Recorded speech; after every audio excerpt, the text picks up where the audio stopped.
Bonjour à tous et à toutes.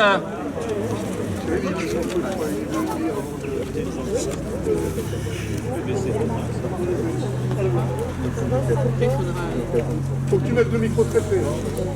Bonjour à tous et à toutes. Nous vous remercions d'être venus à cet appel qui est un appel national et que nous avons pu lancer seulement il y a à peine 8 jours sur Avranches. Et nous espérons beaucoup que de cette mobilisation sortira, comme dans d'autres villes de la Manche, comme à Coutances, Saint-Lô, Cherbourg et peut-être aussi bientôt Granville, sortiront des collectifs de défense des libertés qui nous paraissent actuellement extrêmement menacés. Donc je passe la parole à... Ah non, c'est moi qui... Donc je passe la parole à la FSU qui va nous lire l'appel commun. Bonjour. Donc appel pour les libertés contre les idées d'extrême droite. Donc c'est l'appel national en fait que je vais vous lire. Depuis maintenant plusieurs mois, nous constatons toutes et tous que le climat politique et social en France, comme ailleurs, est de plus en plus imprégné par l'extrême droite et ses idées. Face à ce climat de haine, raciste et attentatoire aux libertés individuelles et collectives, nous appelons à une réaction forte, unitaire et rassembleuse, pour réaffirmer notre combat commun contre l'extrême droite, ses idées et toutes celles et ceux qui participent à sa propagation. Un peu partout, nous assistons à une offensive raciste et réactionnaire particulièrement inquiétante pour l'avenir de la planète. En France, cette offensive raciste a pour corollaire la multiplication des politiques sécuritaires, liberticides et antisociales.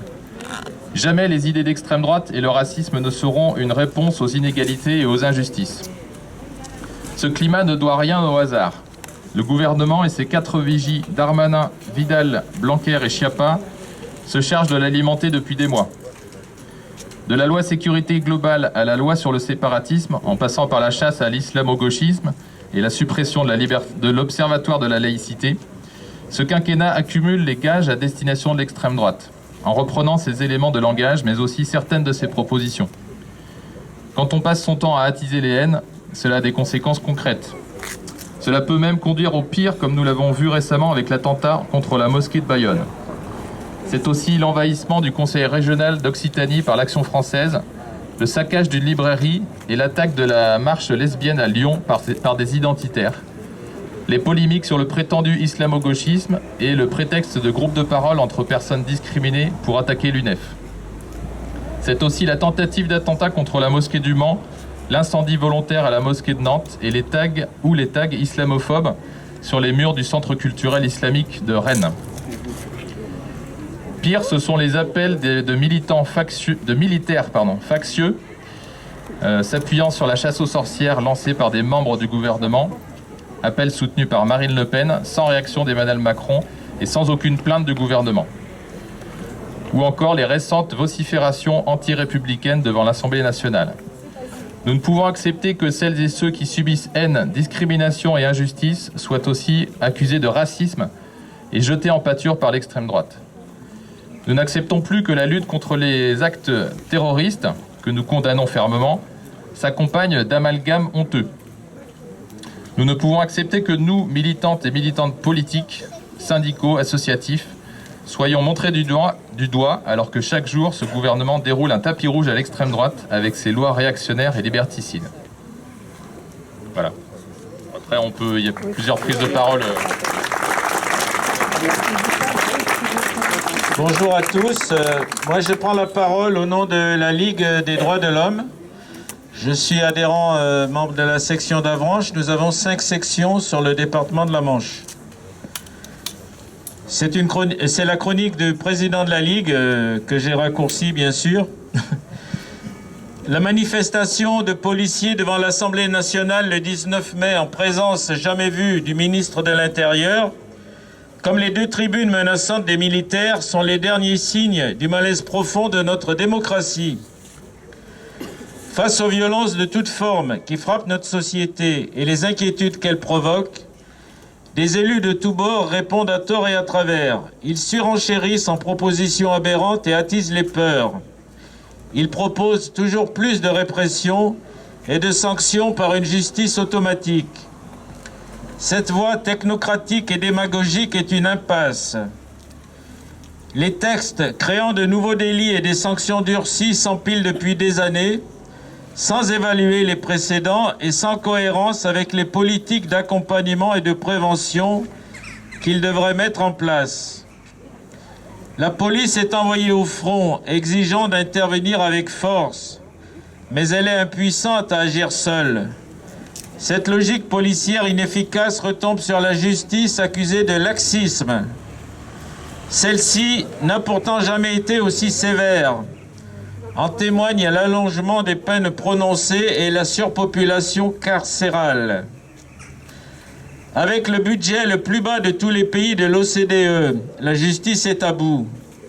Incapable de remplir ses tâches dans des délais raisonnables, faute de personnel et de moyens à tous les niveaux. Je rappelle qu'aujourd'hui, les syndicats de la magistrature ont appelé aussi à se mobiliser, et les avocats.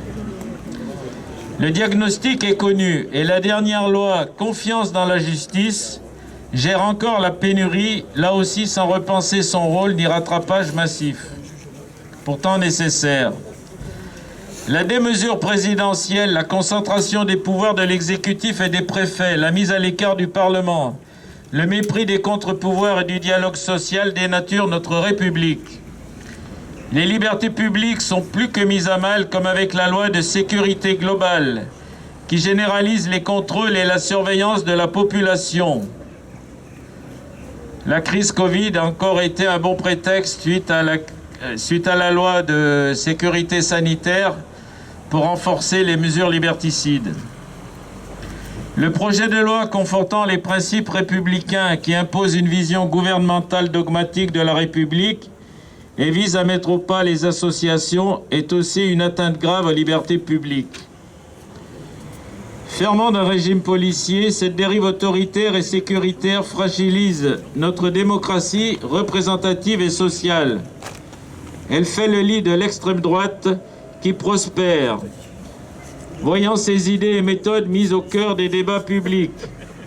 Ses cibles et boucs émissaires partagés, étrangers, musulmans, jeunes des quartiers populaires, mouvements féministes et antiracistes, syndicats, associations de solidarité et de défense des droits. La responsabilité des associations citoyennes et des organisations syndicales est forte dans la période. Dans sa mission citoyenne, la Ligue des droits de l'homme entend mobiliser son énergie à favoriser cette dynamique de dialogue ouvert et de propositions en vue d'aider à une espérance alternative, forte de droits et de libertés pour toutes et tous. C'est pourquoi nous espérons que cette mobilisation commune sur Avranches, nous voyons aujourd'hui que nous avons pratiquement la plupart des organisations, on va dire, représentatives syndicales des droits. Nous espérons que cette mobilisation se poursuivra pour défendre nos libertés et les valeurs républicaines.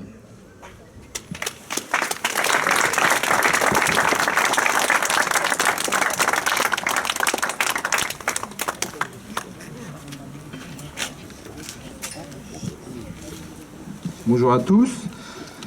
Donc ce texte est contre le fascisme et l'extrême droite. Plus jamais ça a été le cri de ralliement des survivants depuis la libération. À chaque moment économique difficile de notre histoire récente, les gouvernements qui se sont succédés ont toujours usé de la division, de la peur de l'autre, de la recherche de boucs émissaires. Ceci permet de détourner les consciences des véritables causes de ces situations, d'éviter la contestation de leurs choix et brouiller la vision de possibles alternatives. Aujourd'hui, dans les préliminaires de la campagne de l'élection présidentielle, les discours populistes de certains, dont nous sommes abreuvés par les médias, instrumentalisent la question de l'immigration. Ils amalgament délinquance et origine, diabolisent et opposent les cultures et les pratiques religieuses. Ils contribuent à banaliser les idées, les comportements et les attitudes racistes dans notre quotidien, au point que les résultats du RN, certes très inquiétants, ne suffisent plus à mesurer l'ampleur du mal. Or, il est utile de rappeler que l'extrême droite combat les droits des travailleurs et des travailleuses, des privés d'emploi, des retraités et leur organisation démocratique. C'est une mouvance politique antidémocratique aux racines racistes et fascistes, qui a toujours été du côté des puissants de ce monde, contre les peuples. L'extrême droite est donc l'ennemi de la CGT. Cette notion d'essence éminemment raciste du FN-RN vise à diviser les salariés et à détourner la colère de ceux qui devraient au contraire se rassembler pour lutter ensemble contre les vrais privilégiés qui accaparent les richesses produites par les salariés. L'absence de réponse aux revendications des travailleuses et des travailleurs de la part des gouvernements successifs, ainsi que des partis politiques qui soutiennent les reculs sociaux voulus par le MEDEF, les rend co-responsables de la situation que nous vivons, qui fait grandir l'influence électorale du FN-RN. Celui-ci connaît en France une audience inquiétante et en augmentation. Aux élections présidentielles de 2017, 10,6 millions de voix. Il améliore d'au moins 3 millions de voix son score du premier tour. En 2012, 6,4 millions de personnes et en 2002, 5,5 millions de voix. Ce mouvement n'est pas propre à la France, mais concerne également l'ensemble de l'Europe et des États-Unis. Et pourtant, en dépit des monstruosités commises durant la Seconde Guerre mondiale par les puissances de l'Axe, l'idéologie raciste et xénophobe véhiculée par l'extrême droite n'a pas disparu. Face à l'extrême droite, le mouvement syndical de la CGT, en particulier, n'est jamais resté inactif. Comme le rappellent les manifestations antifascistes en réponse au 6 février 1934, la résistance contre l'occupation allemande et le régime de Vichy, la lutte contre le syndicalisme indépendant de la CFT-CSL, les victoires judiciaires obtenues contre les syndicats Front National au milieu des années 90. Excusez-moi, il faut que je reprenne mon souffle. Ouais, excusez-moi. Il faut que je retrouve surtout le texte. J'ai perdu le fil. Contre les années 90, ou plus récemment le lancement d'une campagne intersyndicale permanente en 2014 par la CGT, la FSU, Solidaire, l'UNEF, l'UNL et la FIDEL. La CGT a toujours combattu le poison de la division portée par le FN dans le monde du travail, qui, plutôt que de s'en prendre au capital, oppose les travailleurs entre eux. On ne gagne jamais face aux idées d'extrême droite et à la haine en développant des idéologies sécuritaires et liberticides, ni en encourageant la défiance et la peur des autres. Comme avec la loi sécurité globale, la loi 4D, la stigmatisation des musulmans, le fichage des syndicalistes, la mise au pas des associations, la privation des libertés essentielles, la privatisation de la police mise au service du pouvoir plus que jamais.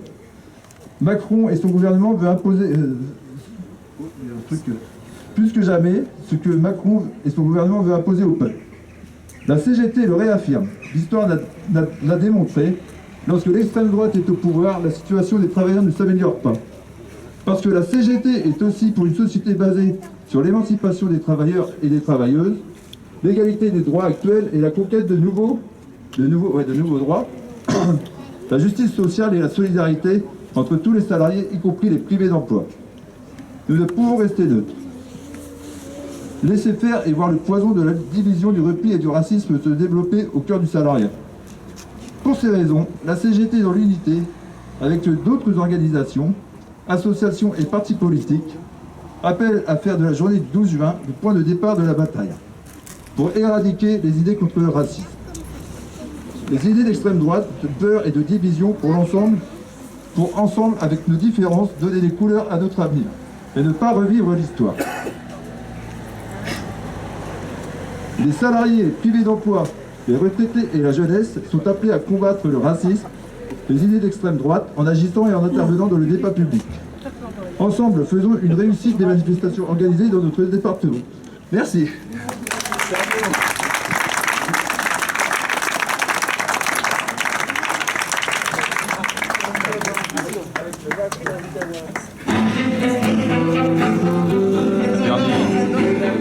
Bernard, un dernier petit texte.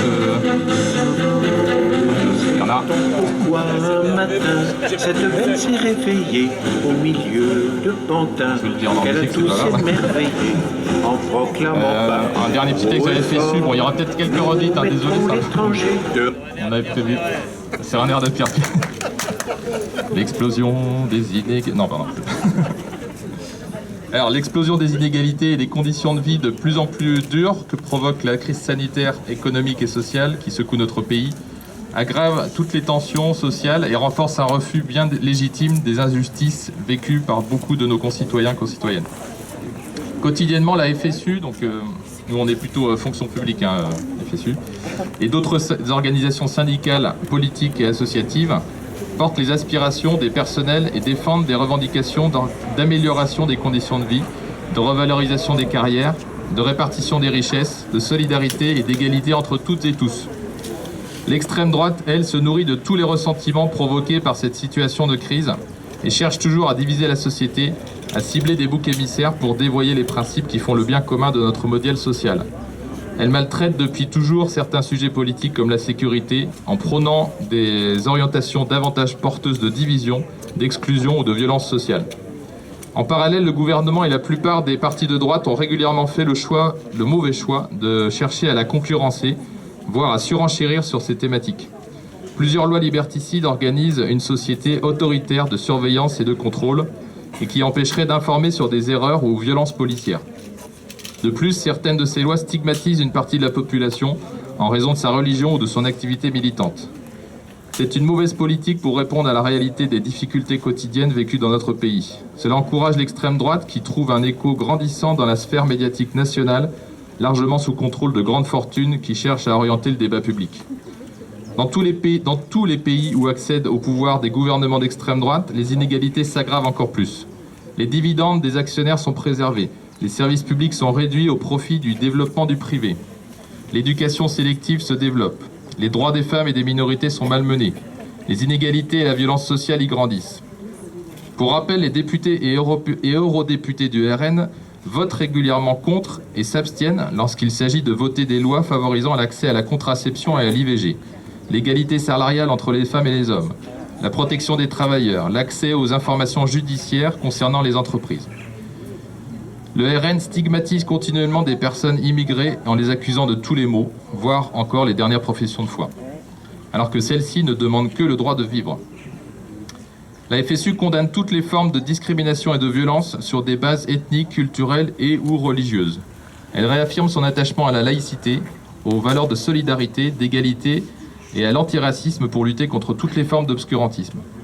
Elle condamne les accusations hypocrites d'islamo-gauchistes de la part de la droite ou de l'extrême droite qui font triste écho au procès fait en des temps ignobles aux personnes édictées judéo-bolcheviques. La FSU met en garde contre l'utilisation dangereuse des mots « guerre civile » par des aigris de la vie. Face à la montée des idées d'extrême droite, la FSU réaffirme la nécessité de s'opposer aux politiques libérales qui aggravent les inégalités. Elle a appelé à participer aux actions du 12 juin pour rendre visible le désir d'alternatives économiques, démocratiques, sociales, écologiques et féministes, à même de renouer avec l'espoir d'une société plus juste et plus égalitaire.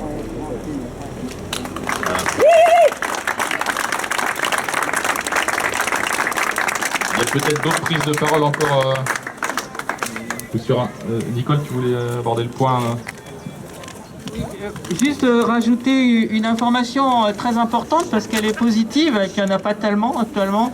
Donc c'est la condamnation par le Conseil d'État récente il y a 2 ou 3 jours sur le schéma policier, en particulier l'interdiction dans les manifestations et la façon dont les manifestations actuellement sont gérées par la police. Donc le projet du gouvernement a été retoqué sur beaucoup de points dans une action qui a été menée à l'initiative du SNJ, du Syndicat national des journalistes, du Syndicat de la magistrature et de la Ligue des droits de l'homme et reprise par d'autres associations. Donc il est interdit de nasser dans une manifestation maintenant. Il est interdit d'empêcher les observateurs des violences policières de partir. Il est interdit, ils peuvent rester. Et les journalistes aussi peuvent rester tout le long d'une manifestation. Voilà ce qu'on peut faire quand on est unis.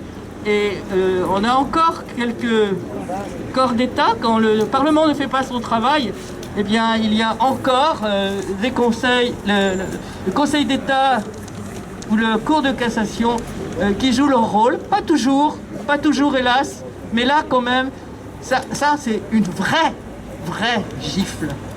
Bravo!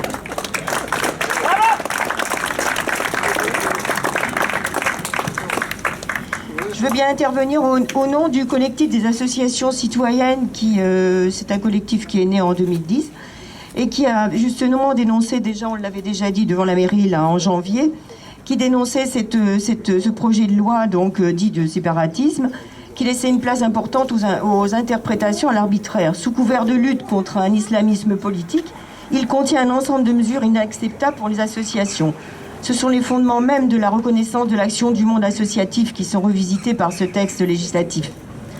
La conditionnalité de versement de subventions à la signature d'un contrat d'engagement républicain, c'est tout ça pour créer une association, est une menace directe contre les associations et leur liberté d'action et d'expression. Par la diversité des réseaux associatifs se prononçant contre ce projet de loi, c'est un véritable front de refus du monde associatif qui se dessine. Que le gouvernement ne prenne en compte aucune de ces remarques constitue un incontestable mépris à son égard. C'est un rétrécissement de l'espace démocratique qui est dénoncé. Un changement de positionnement de l'État envers le secteur associatif, instituant un mécanisme de méfiance a priori. Successivement, le Haut Conseil à la vie associative, le Conseil d'État, la Défenseure des droits, la Commission nationale consultative des droits de l'homme ont émis de grandes réserves sur nombre d'articles. Les réseaux associatifs, forts de l'avis de nombreux juristes qui les accompagnent, alertent sans être entendus députés et sénateurs. Le Conseil constitutionnel ne manquerait pas d'être saisi sur le recours des notions floues et largement interprétables, c'est-à-dire obligation de respect de l'ordre public, définition d'un agissement violent contre les personnes et les biens, sanctions consécutives aux agissements ou propos d'un membre d'une association. Alors qu'il vient d'invalider, pour cette même raison, plusieurs articles importants de la loi sécurité globale que tu viens de citer, effectivement. L'alourdissement de la charge administrative, par exemple, sur les questions de fiscalité, ou encore l'assujettement du droit d'expression à la puissance publique constitue autant de risques graves pour les libertés associatives, faisant peser une logique permanente d'autocensure des associations par crainte de la réaction autoritaire et punitive des autorités administratives. Quand on pense, oui, même justement en réfléchissant au RN, qui lui n'aura pas besoin de payer de toute façon, et lui pourra s'exprimer librement, parce que dès l'instant où on sera obligé de payer et tout, on sera tenu effectivement par des peurs, par l'autocensure. Les libertés associatives, donc instituées par la loi de 1901, reposent sur une relation de confiance réciproque entre acteurs de la société civile et institutions publiques. C'est dans cette logique que la charte des engagements réciproques a été construite et signée en 2014.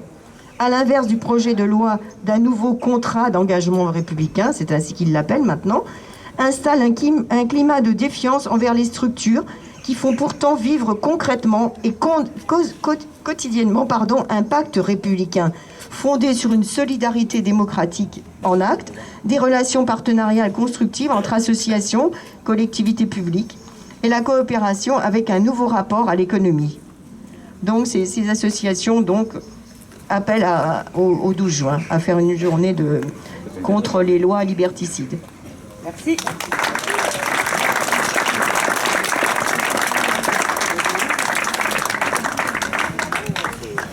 Je voudrais annoncer demain après-midi à Saint-Jean-le-Thomas, à 17h, une heure ou deux de commémoration de la commune avec des textes et des chansons. Alors j'espère que vous viendrez. À Saint-Jean-le-Thomas, au centre.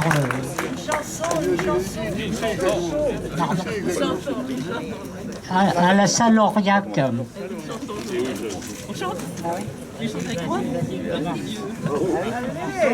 Bon, mais alors une chanson, il y aura des chansons de Jean-Baptiste Clément et de Potier, bien entendu, et d'autres textes. Et je ne sais pas si vous connaissez cette chanson, il paraît qu'on l'a entendue il n'y a pas tellement longtemps. Elle date de 1885, elle est de Jean-Baptiste Clément. Bien qu'on nous dise en République qui tient encore comme autrefois la finance et la politique, les hauts grades et les bons emplois, qui s'enrichit et fait ripaille, qui met le peuple sur la paille. C'est qui? Toujours la bande à Rikiki. Vous en voulez encore?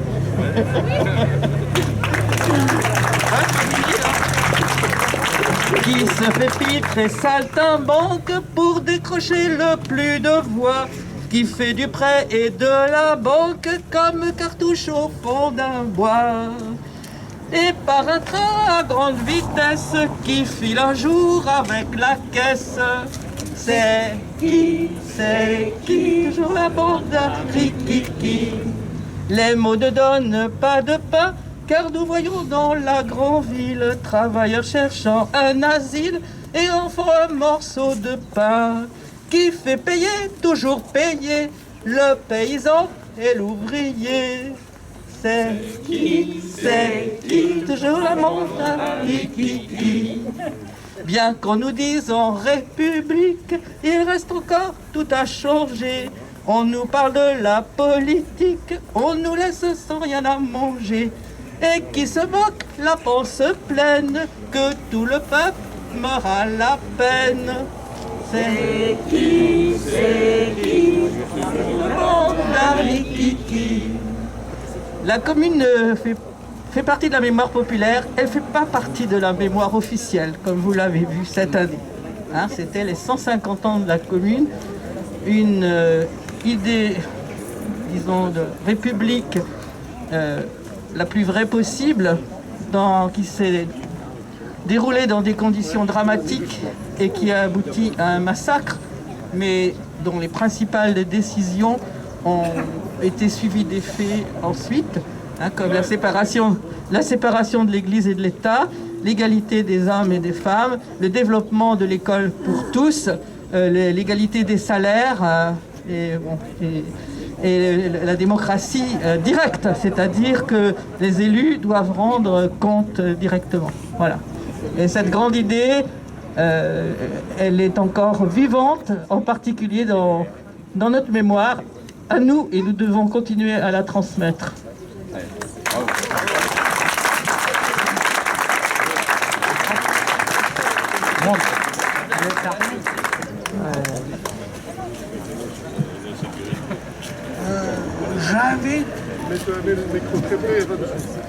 J'invite le peuple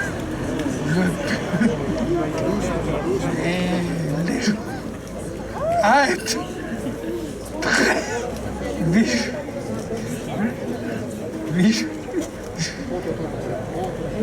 vigilants sur l'augmentation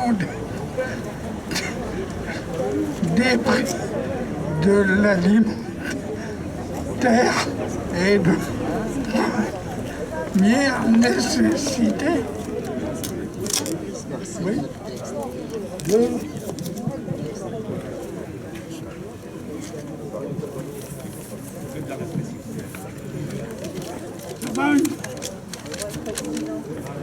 Bon, le texte de Marcel, c'est pas surtout basé sur le pouvoir d'achat, mais bon, ça nous fait plaisir de vous lire aujourd'hui. Voilà. Nouveau à Avranches, un service public payant qui veut des millions. De Macron, c'est le pognon. On n'entend pas beaucoup de lui, le son équipe. Demander la modération des prix. Prévision 9% sur les produits de nécessité. Alimentaire. Entre autres, on n'entend pas beaucoup. Je dirais, voire même pas du tout. Macron et son équipe réagissent à ces annonces. On ne les entend pas demander modération des prix. Bien au contraire, au nom de la liberté. Ils laissent faire, alors que tant de présidents de la République, ils laissent faire. Quelques aubaines pour les capitalistes. Macron pourrait agir sur les modérations des prix, mais on dirait que ce n'est pas son rôle, que ça ne fait pas partie de ses fonctions. Alors pour notre sécurité, négligez-vous ces gens qui sont là pour la place et la gloriole. Encore une fois, je constate la gratuité gênante. Alors que la gratuité est gênant parce que ça ne rapporte pas les capitalistes et leurs copains. Dans le Macron, c'est pas comme dans le cochon. Tout n'est pas bon. Merci à vous, Marcel. Merci Marcel.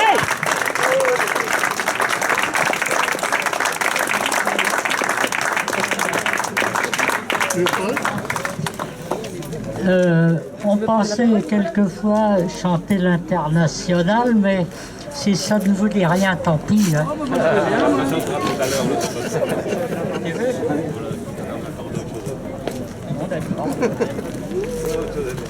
Comment? Oui, donc, bon, c'est pas terminé.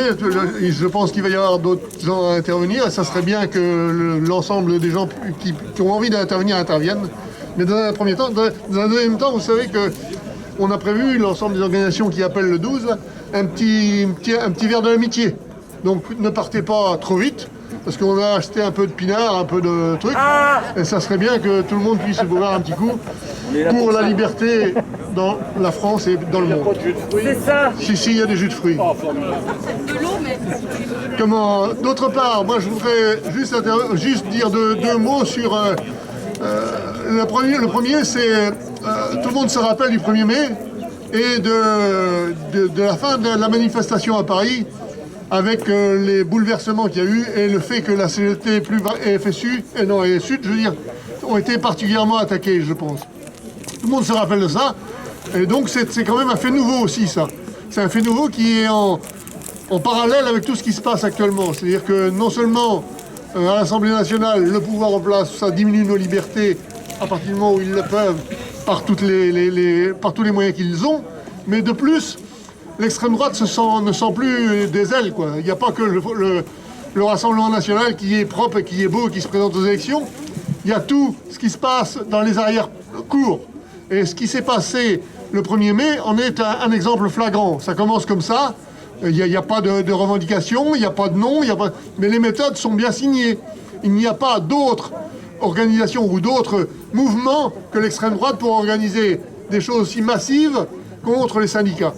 Donc ça, c'est un premier... Enfin, c'est récent, mais si on reprend dans le passé, bon, le copain passé parlait du syndicat de facho chez Citroën, mais il n'y a pas besoin d'aller si loin que ça. Si on va dans l'industrie du commerce, par exemple, où il y a beaucoup d'immigrés, les problèmes que l'on a en tant que syndicaliste dans ces lieux-là sont très compliqués. Et c'est très difficile de mener certaines bagarres. Il y a quand même beaucoup de violence, et de violence qui ne vient pas que du patron, mais qui vient aussi de l'extrême droite qui est organisée autour.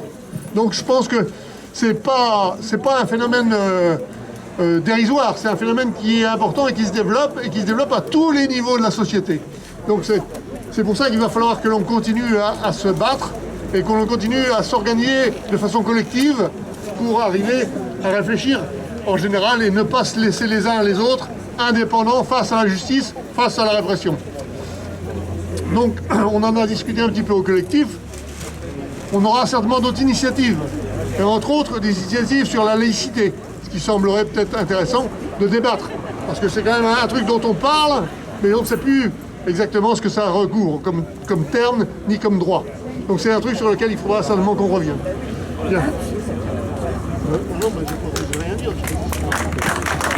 Pour compléter ce que vient de dire Luc, il y a des choses d'ailleurs, ça paraît pas, c'est paru dans la presse locale, je l'ai aperçu, mais ça paraît pas beaucoup, sur les méthodes violentes vis-à-vis des gens qui veulent s'exprimer. Le droit à liberté n'existe plus.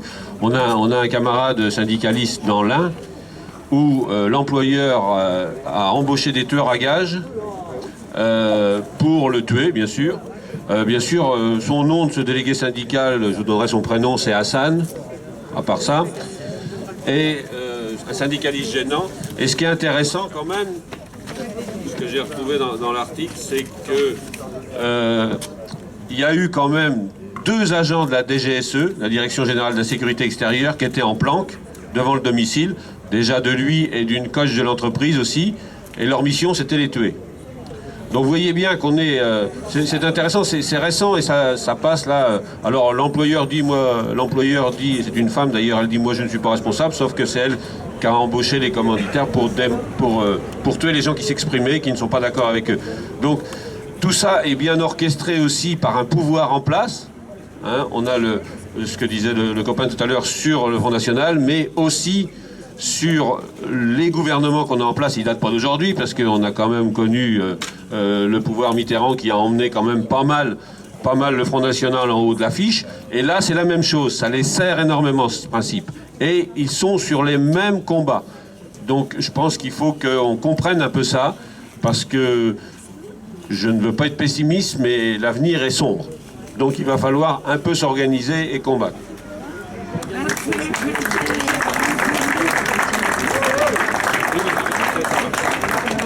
Bonjour.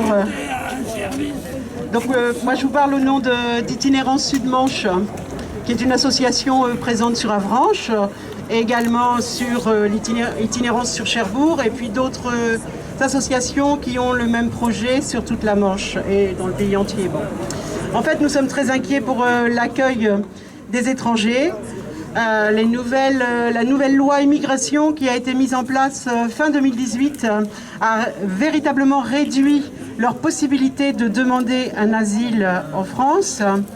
Ils sont l'objet de vexations continuelles à la préfecture, même dans les services de santé, puisque la nouvelle loi leur interdit de bénéficier d'une aide médicale avant d'être depuis 3 mois sur le sol français. Les rendez-vous pour rencontrer la préfecture et avoir des papiers et justifier leur demande, les rendez-vous sont impossibles à obtenir par le biais maintenant numérique, puisqu'il n'y a plus d'accueil présentiel en préfecture. Donc il est clair que l'immigration sera un enjeu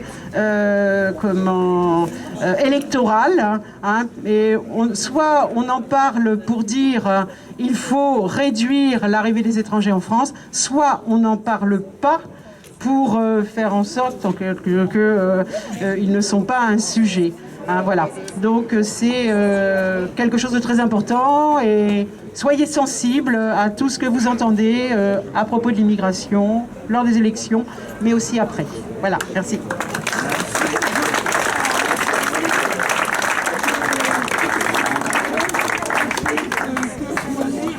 Je vous invite à vous tourner vers et être très vigilant sur les prix.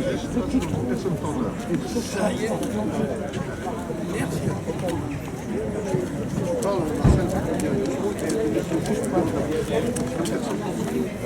Bonjour à tous, je voudrais revenir un petit peu sur le passé pour vous évoquer un texte d'un pasteur allemand qui, pendant les années noires, qui s'appelait Martin Niemöller, il a écrit un texte de poésie qui est malheureusement toujours d'actualité et qui risque de devenir encore davantage d'actualité, parce que les chemises brunes sont à nos portes. Donc il faut de la solidarité et la développer. Donc je vais vous lire son texte que peut-être beaucoup de gens ont déjà lu, mais qui est intéressant. Donc je n'ai rien dit. Et ça, il a été écrit en 1942.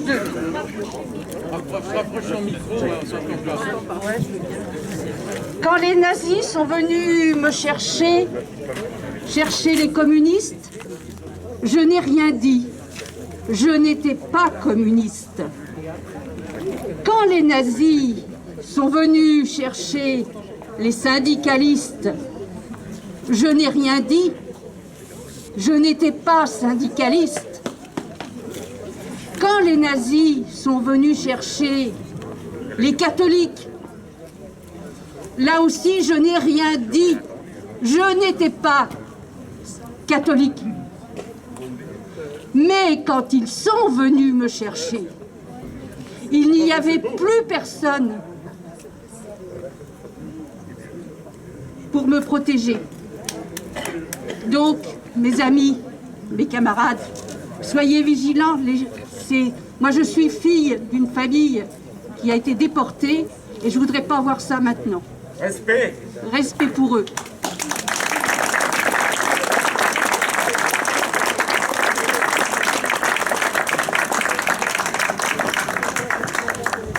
Bonjour, moi je voulais dire 2 mots sur le premier volet du rassemblement, c'est-à-dire les idées d'extrême droite.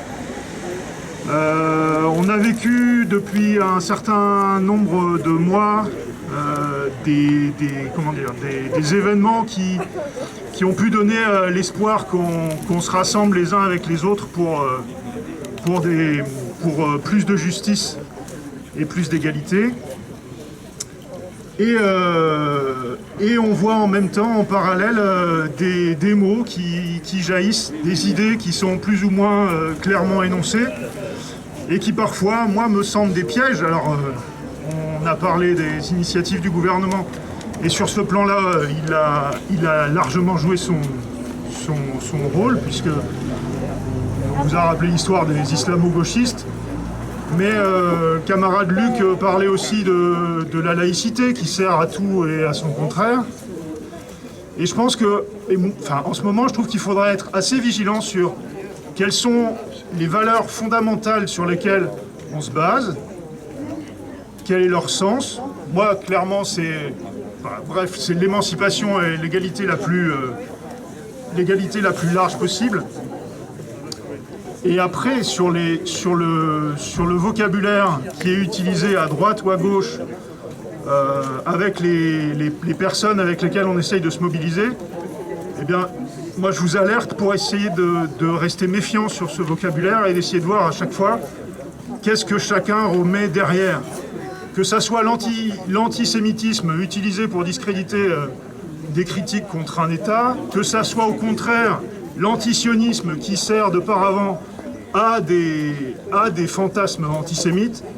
Je trouve que cette période est particulièrement délicate en termes des idées qui sont utilisées, qui sont promues dans les débats ou dans les médias. Et du coup, je voulais vous alerter sur ce point-là. Gardons notre raison et essayons de bien comprendre de quoi il est question quand on utilise un mot. Merci.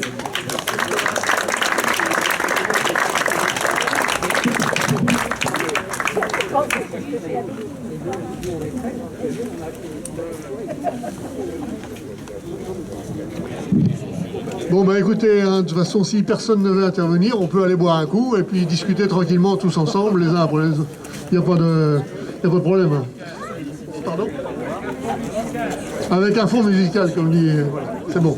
Donc on vous invite tous à boire un verre. Au moins, avant de repartir, prenez un verre. Ne partez pas, prenez un verre.